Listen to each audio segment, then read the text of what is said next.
Bonjour à tous, soyez les bienvenus dans votre Info News, votre rendez-vous quotidien avec l'actualité de La Réunion. Tout de suite, les principaux titres. Le procès de Jean-Bernard Caroupaille et de sa compagne a été renvoyé au 27 février 2018 devant le tribunal correctionnel de Saint-Denis. Le président de la Fédération nationale des transports réunionnais et sa concubine sont suspectés de fraude fiscale de 2010 à 2012 pour une somme de 2,5 millions d'euros. Placé en garde à vue en mars 2017 dans le cadre de l'enquête préliminaire, il est également accusé de dissimulation de bénéfices et de TVA. Un procès renvoyé sur demande des parties. Depuis ce matin, environ 15 salariés de l'Association nationale de prévention en alcoolologie et addictologie sont mobilisés devant le siège de la direction régionale pour protester contre leurs conditions de travail.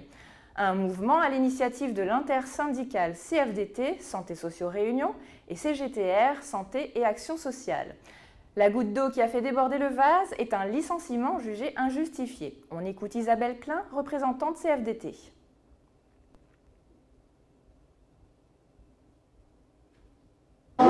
Qui œuvront pour la population réunionnaise.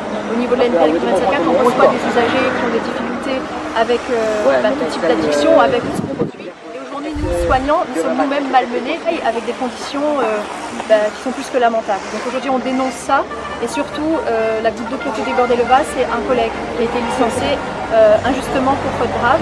Et aujourd'hui, on n'en peut plus. Donc c'est vraiment un cri d'alarme. Un cri d'alerte et pour dire stop à cette hémorragie.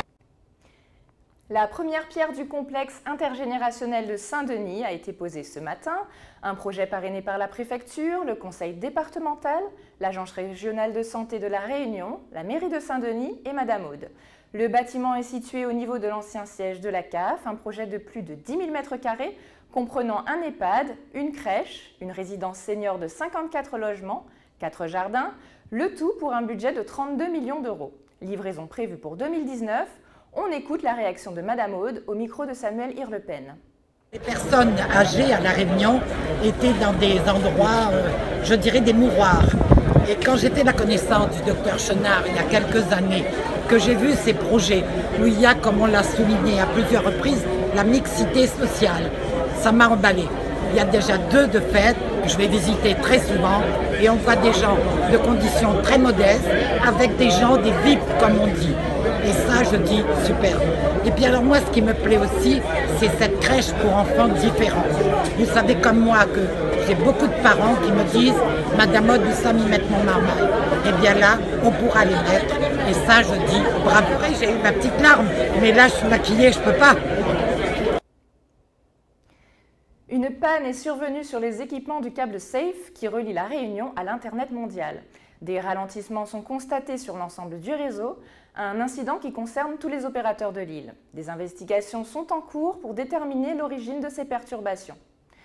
Ce matin, l'équipe de Tereos, accompagnée d'une dizaine de vigiles et d'huissiers, s'est présentée sans consultation à la balance de Beaufort pour contrôler les chargements des planteurs, ce qui a entraîné des débordements. À quelques jours de la fin de la campagne sucrière, la FDSEA déplore un coup de force et un mépris envers les planteurs qui œuvrent pour tenir les meilleurs délais. Les modalités de livraison de cannes seront discutées l'année prochaine, la filière étant paritaire. Les décisions se prennent suite à un échange. Votre InfoNews touche à sa fin. Retrouvez l'intégralité des articles sur www.info974.com. N'hésitez pas à nous faire part de vos commentaires et témoignages à contact@info974.com. Très belle soirée à tous et à demain.